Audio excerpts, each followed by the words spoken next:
ምንድነው ደስታ የቀማ ምንድነው ደስታ የነሳ ብዬ ስጠይቃቸው ሁሉ ነገር ሞልቶልኝ ዛሬ ቢሊየነር ነኝ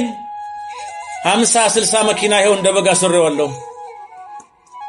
5-6 ህንጻ ከተማይቱ ውስጥ የኔ ነው ይላችኋል እናሳ ግን ደስታ የለኝም ለምን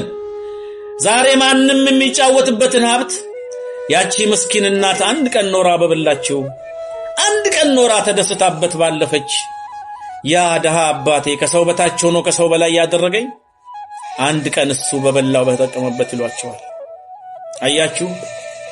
የምንኖርላቸው ሰዎች ካሉ እስከመቼ በኔ ተከሻ ሁሉም እኔ ብቻ አርዳ ይለኛል ሁሉን እጄን አይቶ መከራ ያየው ለነሱ ምን በድዬ ነው አምላኬ አትበሉ አልበደላችሁም የምትረዷቸው የምትኖሩላቸው ሰዎች ካሉ ተጨማሪ በረከታችሁ እንጂ ተጨማሪ ወጪና ኪሳራችሁ አይደሉም ሁሉን ኖሯችሁ የምትኖሩለት ካጣችሁ ከባድ ነው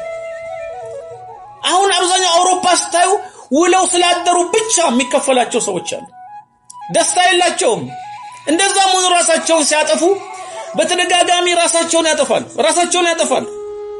ከዛ ምን ያደርጋሉ አፍሪካ ውስጥ ሄደው በጣም ድሆች ከሆኑት ውስጥ አንዱን ህፃን አምጥተው በጉድፈቻ በፎቶ ያሳዩ ያንተ ልጅ ነው ይሉትና ደሞዝ ከሱ ላይ መቁረጥ ይጀምራሉ ኋላ 6 ዓመት 7 ዓመት 10 ዓመት ሲደርስ የተማረ ሲሄድ ለውጡን ያሳዩ ፎቶ ይልኩለታል አየህ ይሄ ልጅ አንተ ከሌለ ግን ይሄ ለውጥ ያቆምና ይሞታል ይሉታል